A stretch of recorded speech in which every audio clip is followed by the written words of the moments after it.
Me llamo Oren Redfeather y esto es lo que me ocurrió en 2013. Nací y crecí en la reserva Apache Mescalero de Nuevo México. Al crecer, siempre estuve rodeado de historias, algunas reales, otras míticas, sobre la tierra, la gente y las criaturas que vagaban lejos de mi vista. La vida era sencilla, llena de reuniones familiares, tareas domésticas y alguna que otra excursión de caza. Un día de verano, recibí una llamada de mi viejo amigo Elias White Clay. No habíamos hablado mucho desde el instituto, pero él sabía que yo tenía experiencia rastreando y cazando. Me preguntó si podía ayudarle a él y a algunos de sus amigos a cazar un poco en las montañas de Sacramento. Era una forma estupenda de reconectar y disfrutar del aire libre, así que acepté. Una mañana temprano, Elías me recogió en su vieja y destartalada camioneta. El viaje duró unas horas y charlamos sobre los viejos tiempos, el trabajo y la vida en general. Nos reunimos con sus amigos Alex y John en una pequeña gasolinera al pie de las montañas. Alex era un tipo alto y tranquilo, con un porte serio, y John era más hablador, siempre bromeando y manteniendo el ambiente distendido. Nos adentramos en el bosque por un estrecho camino de tierra. Los árboles eran cada vez más espesos y el aire más fresco.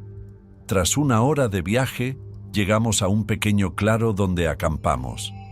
El plan era pasar unos días aquí cazando ciervos y, si teníamos suerte, pavos salvajes.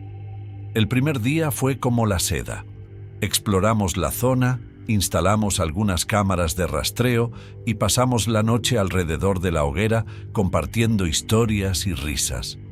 El bosque estaba en silencio, lo que te hace sentir tranquilo y alerta a la vez. Nos acostamos pronto, cansados por las actividades del día. A la mañana siguiente nos dividimos en parejas. Elías y Alex fueron por un lado y John y yo por el otro. Caminamos durante varias horas, encontrando huellas y señales, pero sin ver ningún animal. Cuando el sol empezó a ocultarse en el horizonte, decidimos volver al campamento. Fue entonces cuando sentimos que algo iba mal. Oímos un grito, no un grito de animal, sino un grito humano que resonaba entre los árboles. John y yo nos miramos con los ojos muy abiertos y, sin decir palabra, corrimos hacia el sonido. Estaba oscureciendo y el bosque parecía cerrarse a nuestro alrededor. En un claro, nos encontramos con Elías y Alex de pie sobre algo. Al principio no pude ver lo que era. Al acercarme, me di cuenta de que era un hombre, o lo que quedaba de él. Su cuerpo estaba destrozado y la sangre empapaba el suelo. Elías estaba pálido y le temblaban las manos. Lo encontramos así, dijo en un susurro apenas audible. Nos quedamos de pie, atónitos, tratando de dar sentido a lo que habíamos visto. John sacó el móvil para pedir ayuda, pero no había cobertura. Estábamos demasiado adentrados en el bosque. Decidimos cubrir el cuerpo con una lona y volver andando al camión, esperando que hubiera señal. El camino de vuelta fue tenso. Cada sonido nos hacía saltar. Las sombras parecían moverse en los ángulos de nuestros ojos. Por fin llegamos al camión y Elías consiguió captar una señal débil. Llamó a las autoridades locales y les contó lo que habíamos encontrado. Nos dijeron que no nos moviéramos y que enviarían a alguien mientras esperábamos. Nos acurrucamos alrededor de un pequeño fuego, dándonos la espalda. Nadie hablaba. Todos estábamos nerviosos, escuchando el bosque y tratando de entender lo que había ocurrido. Unas horas más tarde, vimos unos faros que se acercaban por el camino de tierra. Era el sheriff, acompañado de varios ayudantes. Nos tomaron declaración y examinaron el lugar. El sheriff, un hombre mayor llamado Hank, me llevó aparte. ¿Has visto alguna vez algo así?, me preguntó. Negué con la cabeza. Jamás. No es ningún animal. Ya lo sé. Asintió con el rostro cada vez más sombrío. Tenemos que sacar el cadáver de aquí y hacer una investigación como es debido. Vuelve al pueblo, estaremos en contacto. Hicimos las maletas y regresamos en silencio. El viaje nos pareció más largo que por la mañana. El peso de lo que habíamos visto se cernía sobre nosotros como una nube oscura. Nos separamos en una gasolinera, prometiendo seguir en contacto. Durante los días siguientes no pude evitar la sensación de que algo me observaba.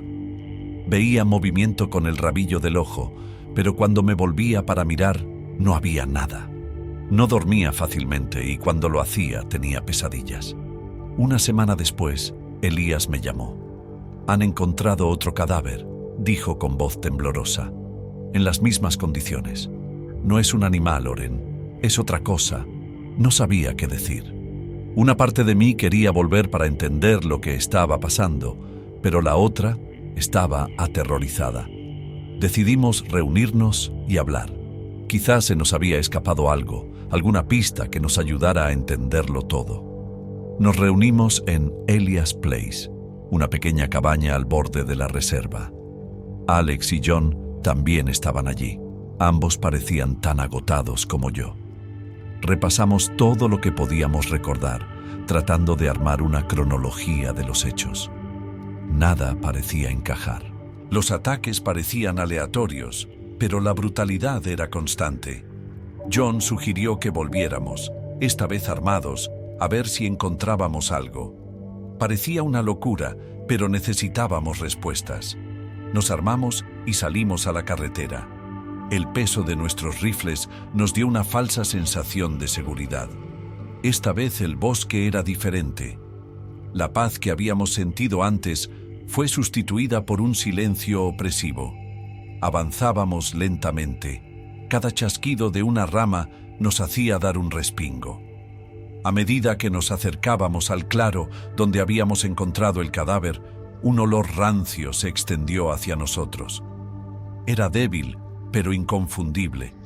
Nos separamos, manteniéndonos a una distancia prudencial. Yo me moví entre los árboles, escudriñando el suelo en busca de cualquier señal de lo ocurrido. De repente oí gritar a Alex. Corrí hacia él con el corazón desbocado. Cuando llegué hasta él, estaba de pie junto a otro cadáver. Este estaba más fresco. La sangre aún no se había coagulado a su alrededor. Alex me miró, con el rostro pálido. ¿Qué demonios es esto? Antes de que pudiera responder, oímos un ruido detrás de nosotros. Nos volvimos y levantamos los rifles. En la penumbra vimos una figura agazapada. Se movía a una velocidad anormal, escabulléndose entre los árboles. Disparamos, y los disparos resonaron por todo el bosque, pero no se detuvo. Corrimos tras ella, impulsados por el miedo y la adrenalina. La criatura nos adentró cada vez más en el bosque, donde los árboles se hacían más espesos y la luz se atenuaba. La perdimos de vista, pero la sensación de que nos observaban se hizo más fuerte. De repente, Elías gritó. Nos volvimos para verle tendido en el suelo, agarrándose la pierna. La sangre se le escurría entre los dedos. La criatura se había ido, pero su presencia permanecía. Levantamos a Elías y lo llevamos con dificultad hasta el camión. Volvimos al claro, jadeantes y aterrorizados. John se quedó con Elías mientras Alex y yo buscábamos por la zona. Encontramos una pequeña cueva, medio oculta por el follaje. Había un fuerte olor en el interior. Había huesos en el suelo, algunos de animales y otros de humanos. Cuando salimos de la cueva, sentí un dolor agudo en el costado. Al girarme, vi una criatura cuyos ojos brillaban en la oscuridad. Era humanoide, pero retorcida, con extremidades largas y dientes afilados. Volvió a atacar, pero yo la esquivé, levanté el rifle y disparé. La criatura gritó y huyó, dejando un rastro de sangre a su paso. No la perseguimos. Nos concentramos en poner a salvo a Elías. El viaje de vuelta fue un borrón. El estado de Elías empeoró y, cuando llegamos al hospital, apenas estaba consciente. Los médicos consiguieron estabilizar su estado, pero estaban desconcertados por sus heridas. Parecían mordeduras de animal, pero no se parecían a nada que hubieran visto antes. Presentamos un informe a las autoridades, que prometieron investigar más a fondo. Los días se convirtieron en semanas y el bosque quedó en silencio. Nunca se encontró a la criatura. Los asesinatos cesaron, pero el miedo permaneció. No podíamos quitarnos la sensación de que seguía ahí fuera, observando, esperando. Elías se recuperó, pero nunca volvió a ser el mismo. La experiencia dejó una cicatriz no solo en su cuerpo, sino también en su alma. Después de aquello, todos nos distanciamos, incapaces de hablar de lo sucedido. Nos atormentaba a cada uno a nuestra manera. Todavía pienso en ello, sobre todo cuando estoy solo en el bosque. El silencio ya no me reconforta. Es un recordatorio de lo que vimos, de lo que sigue ahí, oculto en las sombras. Hoy en día salgo poco de casa.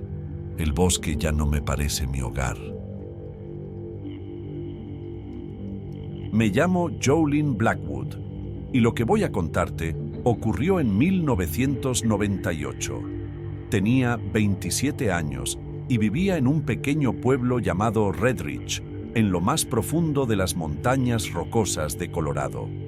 Red Ridge era un lugar donde todo el mundo se conocía y la vida fluía a un ritmo pausado.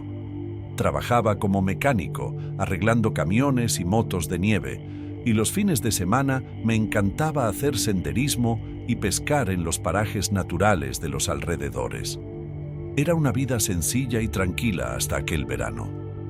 Era finales de julio y en todo el pueblo se hablaba de un excursionista desaparecido, un tipo llamado Wes Abernathy. Wes era un periodista de Denver que había venido a escribir un reportaje sobre la vida en un pueblo pequeño. Se quedó en el pueblo una semana, paseando, hablando con la gente y, en general, mostrándose amable y curioso. Una mañana se fue de excursión a Bear Claw Ridge y no volvió. No conocía muy bien a Wes, pero un par de noches antes de que desapareciera, nos tomamos un par de cervezas en el bar local Stag. Parecía un tipo decente, lleno de historias y preguntas. Cuando desapareció, todo el pueblo se preocupó. Los equipos de búsqueda peinaron los senderos y los bosques, pero no había rastro de él. Parecía haberse desvanecido en el aire. Una semana después, recibí una llamada del sheriff Tate. Me preguntó si podía ayudar en la búsqueda. Dado mi conocimiento de la zona, acepté, pensando que era lo menos que podía hacer. A la mañana siguiente me reuní con el grupo de búsqueda en la linde del bosque. Éramos unos 12, entre ellos el sheriff, su ayudante y un par de amigos de Wes de Denver que habían venido a ayudar. Nos dividimos en grupos y salimos. A mí me tocó un tipo llamado Clyde, un fornido leñador de barba espesa y voz gruñona. Clyde y yo nos conocíamos desde hacía años, y a medida que ascendíamos por el sendero, fuimos cogiendo el ritmo. El bosque estaba espeso, con el aroma de las agujas de pino y la tierra húmeda en el aire. Todo estaba en silencio. Solo se oía de vez en cuando el piar de los pájaros o el susurro de las hojas. Llevábamos unas horas caminando cuando nos topamos con algo extraño. A pocos metros, un trozo de tela andrajosa estaba enganchado en un arbusto. Parecía haber salido de la chaqueta de Wes. Clyde y yo le llamamos, pero no obtuvo respuesta. Marcamos el lugar y llamamos por radio al sheriff. Luego continuamos nuestra búsqueda con una creciente sensación de inquietud. El día avanzaba y el cielo empezó a oscurecerse con nubes de tormenta. Decidimos dar media vuelta. No queríamos que nos pillara la lluvia de camino y tomamos una ruta diferente con la esperanza de cubrir más distancia. Fue entonces cuando encontramos la cueva. La entrada estaba parcialmente oculta por un matorral de enredaderas y arbustos, y si no la hubiéramos buscado, quizá no la habríamos visto. Era una abertura estrecha, lo bastante ancha para que un hombre se colara por ella. Clyde y yo intercambiamos miradas. ¿Crees que podría estar ahí dentro?, Pregunté. Solo hay una forma de averiguarlo, dijo Clyde, sacando una linterna de su mochila. Nos metimos dentro y el haz de luz de la linterna atravesó la oscuridad. La cueva estaba húmeda y fría y había un olor a humedad en el aire. Avanzamos despacio, con el eco de nuestros pasos en las paredes de piedra. Al cabo de unos minutos, el pasadizo se abrió a una cámara más grande. Y fue entonces cuando lo vimos. El cuerpo de Wes yacía en el suelo, con el rostro pálido y los ojos muy abiertos. Parecía como si hubiera estado muerto durante días.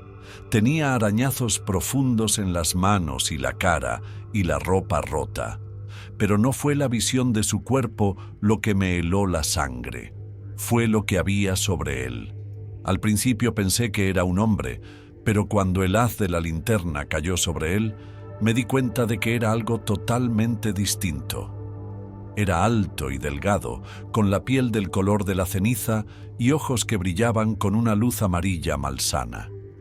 Sus extremidades eran largas y delgadas y terminaban en dedos afilados como garras.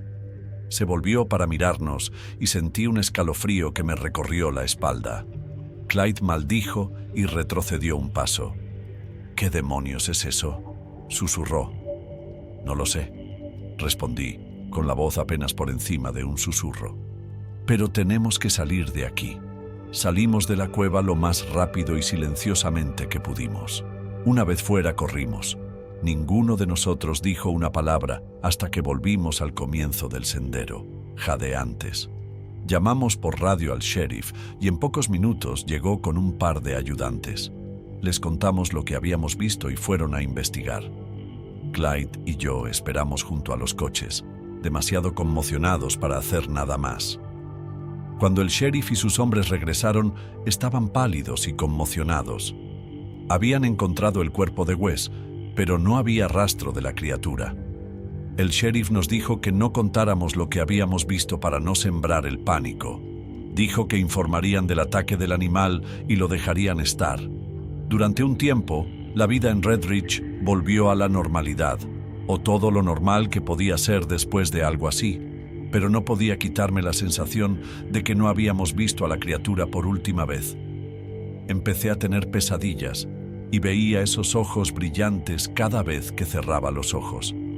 Clyde y yo nos mantuvimos en contacto, controlándonos mutuamente, pero no hablamos de lo ocurrido. Era como un acuerdo tácito. Habíamos visto algo horrible y hablar de ello no iba a cambiar nada. Unas semanas después, desapareció otro excursionista. Esta vez era una residente local, una joven llamada Marcy. Volvieron a salir grupos de búsqueda, pero esta vez no me ofrecí voluntario. No me atrevía a volver a esos bosques. El cuerpo de Marcy fue encontrado unos días después en otra parte del bosque. El sheriff dijo que era otro ataque animal, pero yo sabía que era lo mejor. Después de eso, el pueblo empezó a cambiar. La gente se volvió más cautelosa, menos amistosa. El bosque, que antes era un lugar de belleza y paz, se convirtió en una fuente de miedo. Los padres mantenían a sus hijos cerca y había menos excursionistas. Los negocios locales se resintieron y la economía de la ciudad fue cuesta abajo. Era como si una nube oscura hubiera descendido sobre Red Ridge y no hubiera forma de sacudírsela. Pensé en marcharme, mudarme a algún lugar lejano y empezar de nuevo. Pero este era mi hogar, y pasara lo que pasara, no me atrevía a marcharme. Intenté seguir con mi vida, sumergirme en mi trabajo y olvidar lo que había visto. Pero siempre estaba ahí, acechando en el fondo de mi mente. Una noche estaba sentado en el porche, tomando una cerveza y viendo la puesta de sol tras las montañas, cuando apareció Clyde. Tenía el aspecto más demacrado que le había visto nunca.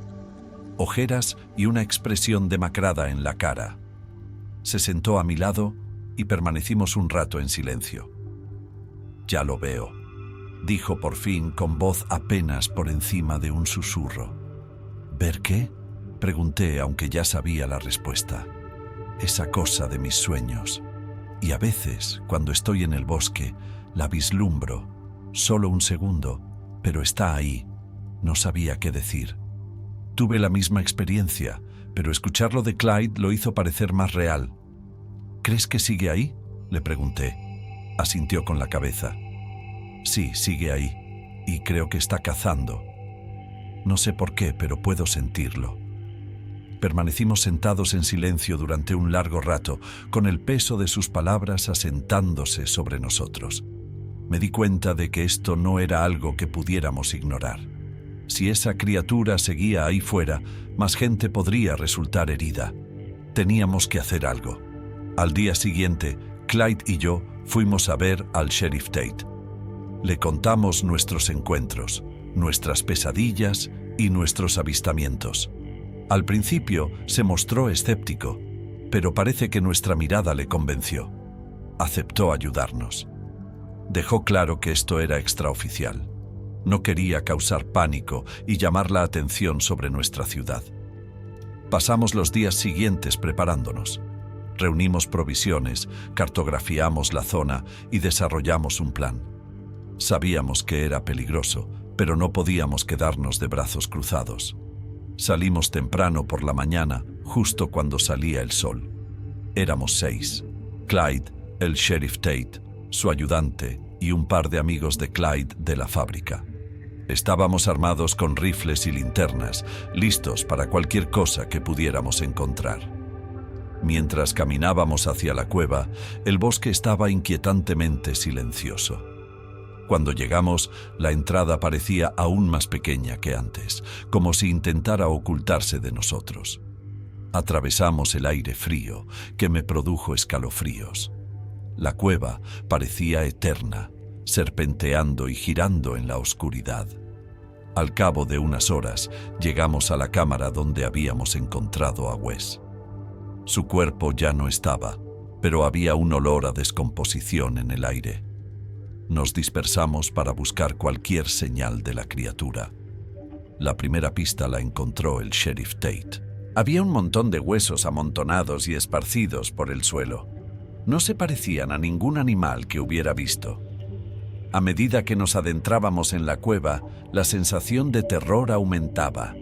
Las paredes parecían cerrarse a nuestro alrededor y el aire era cada vez más frío. Llegamos a otra cámara, más grande que la primera, y entonces lo volvimos a ver. La criatura estaba de pie en el centro de la sala, con sus ojos amarillos brillando en la oscuridad. Esta vez estábamos preparados. El Sheriff Tate levantó su rifle y los demás le seguimos. Pero antes de que pudiéramos disparar, la criatura se movió. Era rápida, más rápida que cualquier cosa que hubiera visto. Corrió por la habitación. Sus movimientos eran borrosos. Clyde y yo disparamos nuestras pistolas. Los disparos resonaron en las paredes, pero no pudimos darle. La criatura se abalanzó sobre nosotros y sus garras cortaron el aire.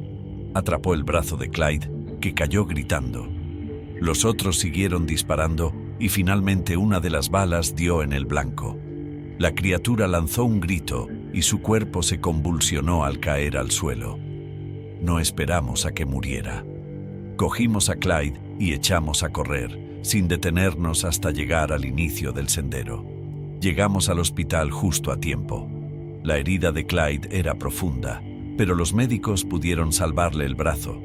El sheriff nos dijo que no contáramos lo sucedido, y estuvimos de acuerdo. No queríamos causar miedo y pánico en el pueblo, pero sabíamos la verdad. Había algo ahí fuera, algo peligroso, y solo era cuestión de tiempo que volviera a atacar. En las semanas siguientes, Red Ridge empezó a volver lentamente a la normalidad. La búsqueda de Marcy continuó, pero no aparecía por ninguna parte. El bosque seguía inspirando miedo, pero la vida continuaba. Clyde se recuperó de su herida, aunque nunca volvió a ser el mismo. Cumplimos nuestra promesa al sheriff, pero las pesadillas nunca desaparecieron. Sigo viviendo en Red Ridge, sigo trabajando como mecánico, sigo recorriendo los senderos, pero siempre estoy en guardia, siempre mirando por encima del hombro. No sé si hemos matado a la criatura o si sigue acechando en las sombras, pero sí sé que nunca olvidaré esos ojos amarillos y la sensación de terror que me inspiraron, y siempre estaré preparado.